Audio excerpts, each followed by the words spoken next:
This is WPOE, the place to be for all things Ravens. This is B-Ron, a somber B-Ron, reporting to you back here in Maryland in the studio at WPOE. We watched our Ravens in our very first season here with me on WPOE and new head coach Bill Reed. Went through the first season, the ups and downs, the triumphs, the tribulations, all of that. Went all the way to the Super Bowl and ended up losing to the Chicago Bears. Let's go through a quick season recap for the first season under Bill Reed and the Ravens proper. So the first game was a win against Miami, 23-13. The second one was a win against Arizona, 24-20. Meanwhile, the Chiefs, they won that game against the Chiefs 30-16. Started off really hot, 4-0, and then the big loss to the Steelers in Week 5, 42-7. And then it was they traded wins and losses there, loss win loss. Steelers Bengals with the win.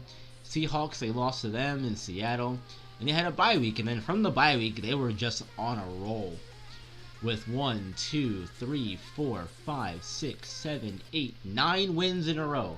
9 wins in a row after the bye week. That's impressive. That's sign of a team that is on the right path, and they are playing really well, playing good games of football. Ended up finishing with a 14-2 record in the regular season. And then you know what happens from there. On to the playoffs, where you have to win all your games to get to the Super Bowl, and they did just that. They won the first game against Cleveland, 27-9, in the third meeting between the teams this season. And in their second meeting with the Chiefs, they won that one 42-13. And unfortunately, with the Bears, we saw them go down to the very final possession, and unfortunately could not bring home the win and the trophy this season. As sad as that is, that just means there is more to look forward to for next season, as the team tries to get itself back together, back in playing shape, try to keep the team together as best as you possibly can in the NFL, because we know this league is all about parity. One year you could be dominant, the next year you couldn't be. It all depends on how things shape out, injuries, all that stuff. Speaking of injuries too, I think personally, we got to the Super Bowl, the injuries that hurt us were the losses of Mark Ingram and Brandon Williams. Two key players on both sides of the ball. Mark Ingram, our veteran running back, doing most of the work for us, carrying the load this season. And then Brandon Williams on the defensive side. It was really tough to get pressure on Trubisky in that game, and we saw that. And it's just a matter of keeping guys healthy, avoiding injuries, and unfortunately, teams are going to get banged up. It happens in football. But, you know, it's one of those things where you just have to fight through as best you can, and the Ravens fought as hard as they possibly could. Unfortunately, it did not end with a Super Bowl victory, but there's always next season. Let's take a look at team stats for the season as well. Lamar Jackson finished with 16 touchdowns and 12 interceptions on 2,566 yards passing through the air. He did really good. I think he did really good passing through the air this year. Second year in the league, still figuring things out, still working on his accuracy. His accuracies definitely got better as the year went on. We saw him gain more confidence in taking shots downfield to Marquise Brown and Miles Boykin, other players as well down the field.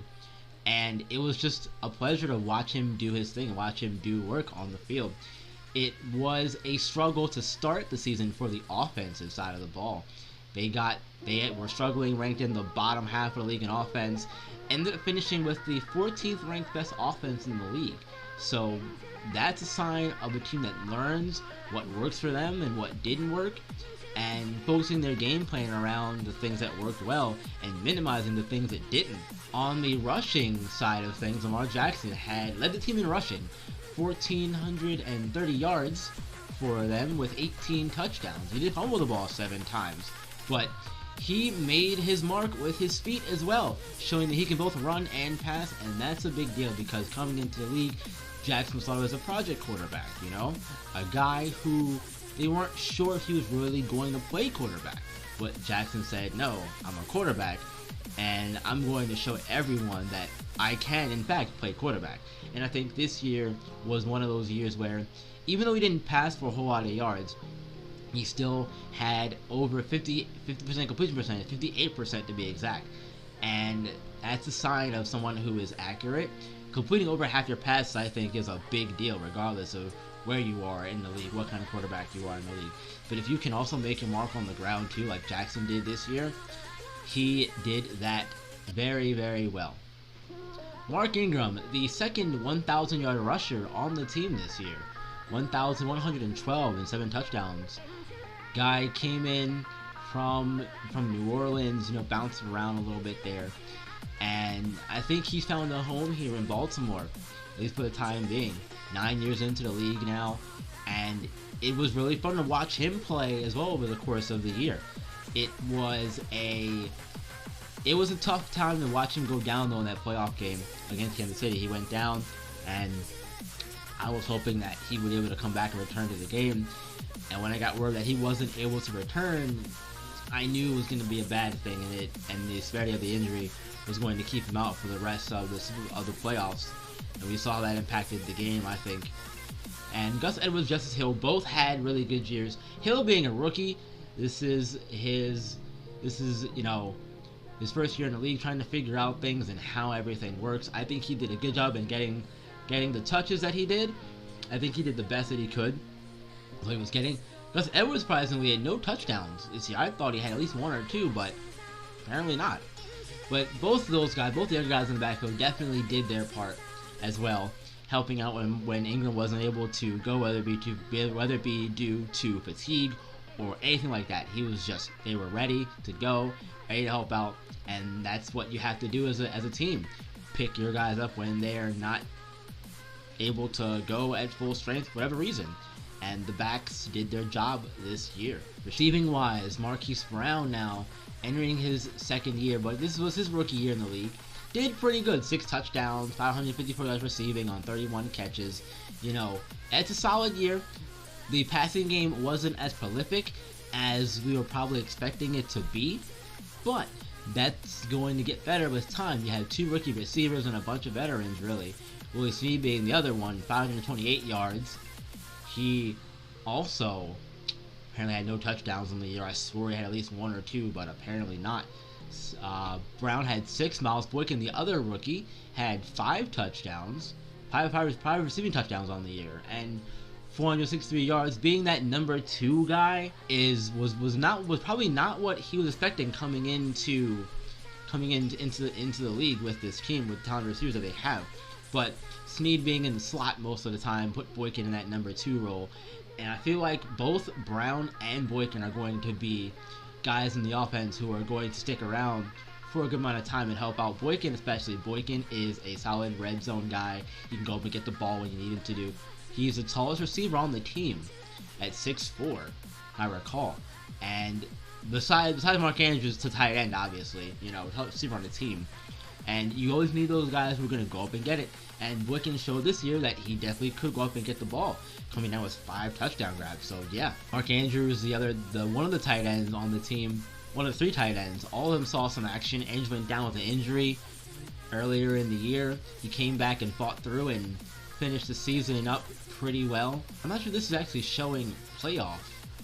I'm looking at the stats here now, and it looks like this is showing the playoffs stats and not regular season stats, which is very weird to me. I just noticed that, but there's no way that these guys only had 0 touchdowns, and that's confusing to me. But I mean, might be misplaced my stats somewhere in here, I don't know. But it was a really good year for the offense. Once they figured things out, the offense got going, and they were tough to stop at certain points, putting up a lot of points in a few games here. They put up 40 plus points in the game against the Rams there, way back in that Monday Night Madness game. That was so fun to watch and be a part of that game. Touchdowns were just back and forth. So that was a highlight of the year for me, was that Rams game, seeing the offense really come together like that and play the best football they played up until that point in time. On to the defensive side of things now. The defense played really well this year. Always been a staple in Baltimore, having a dominant defense, and they did that this year. Number 1 in most stat categories, including yards allowed. Really stingy. They had, I believe I recall, 18 18 interceptions in the regular season. They finished with 21 total. So that's not an easy thing to do. Being aggressive to the ball is something that Coach Reed really stresses too. He wants his defense to be aggressive and go after the football. When you force turnovers, it makes your offense's job that much easier.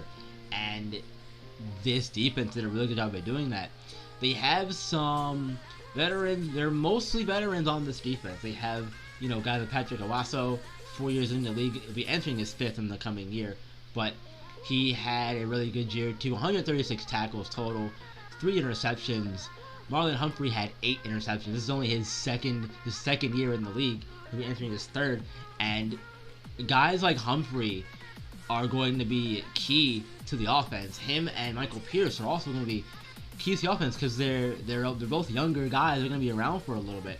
So keeping these guys around is a high priority. Getting into the future and as their contracts continue to move and that sort of stuff. Jimmy Smith, veteran on the defense. He's due for a new contract. I don't know if he's going to get it or not, but I think he personally deserves a contract with the way he's played this past year. If he does come back, I don't think it'll be in the role that he was playing as the number 2 corner. He'll probably go down to number 3, even number 4 corner, depending on what happens and how much of a step back he takes as he's getting up there in age. It's going to be a lot of time spent trying to get himself back and into football shape.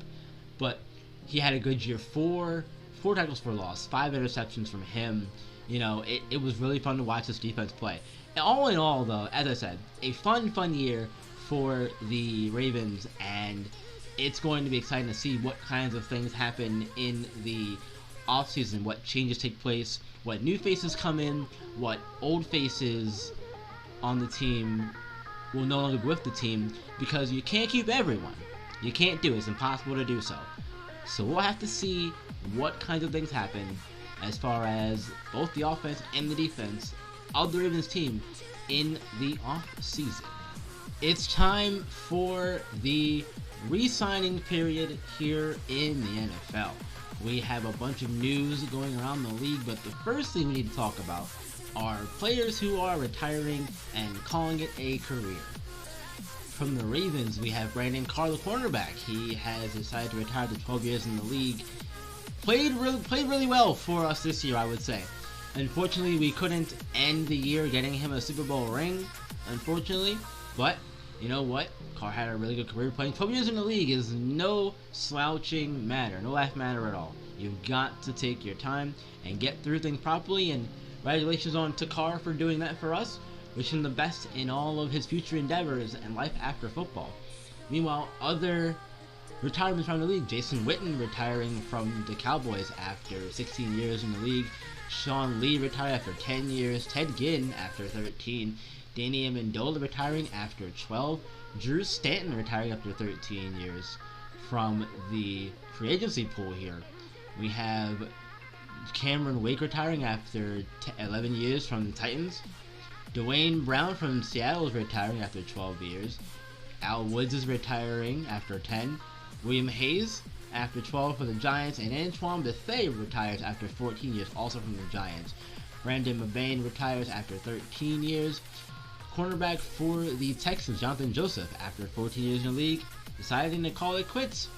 Adrian Peterson, one of my personal favorite players in the league. Since he came into it, I've been watching him playing in college, and he was phenomenal. He has decided to call it quits after 13 years in the league.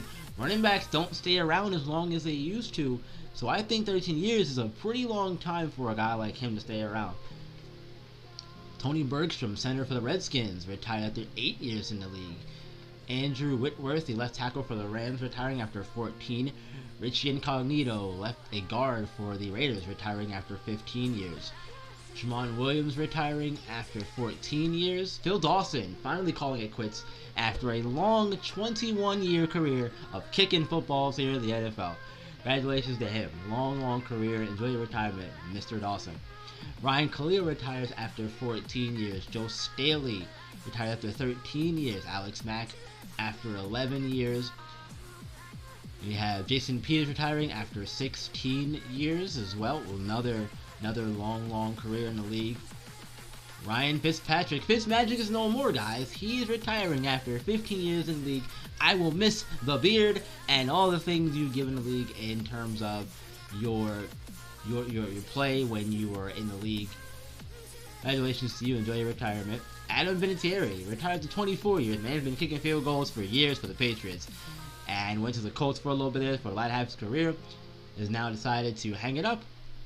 Andy Lee retiring after 16 years in the league. Larry Fitzgerald from the Cardinals also finally retiring. Fitzgerald, another one of my favorite players. I remember watching him in Pittsburgh and coming into the league as well.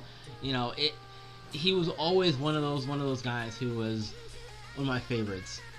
Really could go up and get the ball when you needed a guy to go up and get the ball. He was one of those guys who could do it. So Fitzgerald, enjoy your retirement. DeMar Dotson from the Bucks retires after 11 years. John Jay retires after 10. Frank Gore, another one of the running backs, been around for a little bit, retiring after 15 years in the league.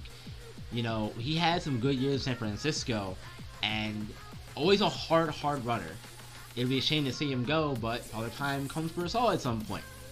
Mike Nugent retires after 15 years. Mike Adams after 16. Forrest Rucker retires after 14 years. John Ryan after 14 years as well. And those are all the retirements around the league for this season. As always, it's a difficult time to see players go and have to call it quits, but at some point you have to, and it's just that time. Everybody has their time. Williams lost 11 points. Wow. Lost 11 points. Seth lost 12 points. Jefferson lost 7. Okay. Earl lost 12 attribute points. Wow. Alright. So that's still good overall. 90 overall. Morgan Cox down to 19 points. McKinnon only lost 9 points. Okay, that's not bad. Not bad. McPhee lost 24 points. Holy moly. Smith lost 47 points. Oh my goodness. Wow, we may not have good zone coverage, but his man coverage isn't that great. We have to move on from him. We might have to. It might be a liability in coverage now. I don't know. It's going to be kind of tough to decide what to do with that. That's tough. Cause, like, I want to bring him back. I want to, but I don't know if I can justify... In terms of ratings-wise, anyway, I don't think that I could realistically do that. He may be a 72 overall, but, you know, the cover skills aren't what they used to be, and that's disappointing. So it might be one of those things where we just move on and try to find someone else in free agency or in the draft or something, because we need another number two corner, and I don't think this is going to be the guy anymore. Anthony Levine lost 40 points. Oh my goodness. And he's still solid. He's still got good cover skills. Zone coverage of 71. So that's good. And I like how it tells you what area they regressed in. That way you know what to do as far as that goes. Griffin's probably going to be... I think he's still good for a contract, so... Also lost 4 points. We'll probably bring him back for another few years or so. Let's see how things work out. Justin Bethel, though, he might have to go to 58 man coverage. He might have to go too. Maybe he's looking for new corners. You only lost 1 point. Cook lost 7. You only lost 24. Okay, that's not bad. He's down to like 80 overall now. All right. So with the re-signing process going on, it's always a interesting time to see what kinds of things, what kind of deals are being made in the works and that sort of stuff. One of these deals was for Jimmy Smith. Word is that the Ravens offered him a 1-year deal worth $3.6 million, and unfortunately for the Ravens, Smith has decided to test free agency. So if they can't get him back in free agency, he'll probably be playing for another team next year. Pernell McPhee was also due a new contract, and the Ravens offered him a 1-year deal worth $3.66 million, and much like Jimmy Smith, McPhee has also decided that he wants to play for a new team next year, and he wants to test free agency.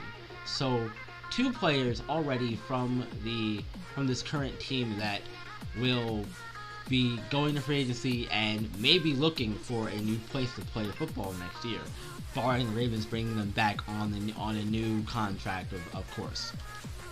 One player that will be returning to Baltimore next season will be Tavon Young. The 26-year-old cornerback wearing number 25 will be returning to the Ravens next season. The deal is worth 3 years and $19.1 million. He said that, that was a good offer and he's happy the deal got done. He wanted to stay in Baltimore and help the defense continue to stay at the top of their game, and this is one way to do so. So look forward to seeing Tavon Young make some plays in the Baltimore secondary next year.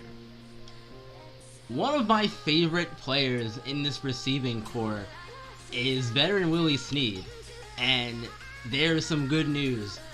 Snead will be returning for next year.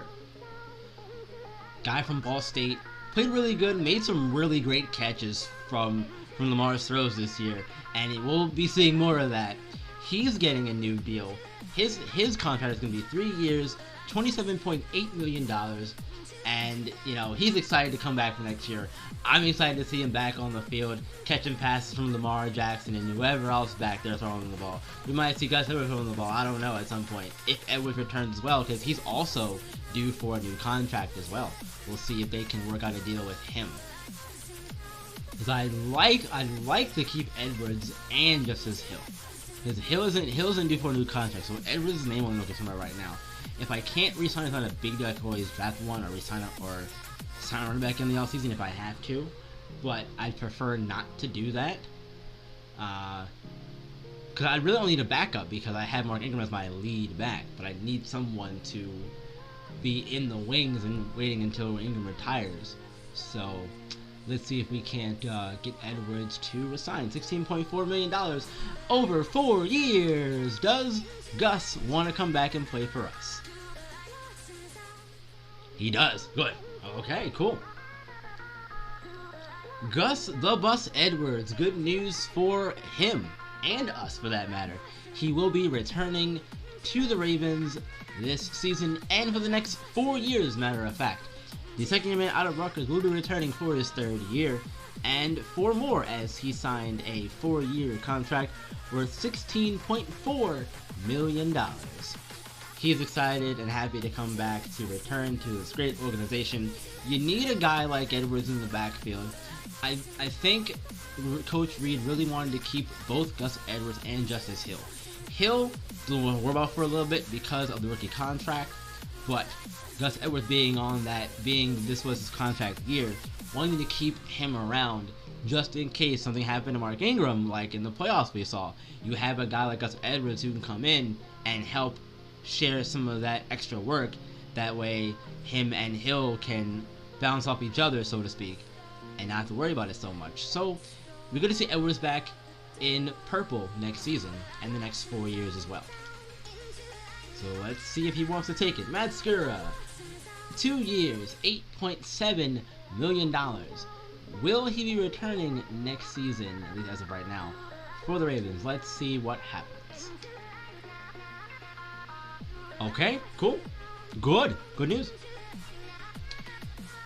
Being the only center on the active roster right now, the Ravens made a bid for Matt Skura.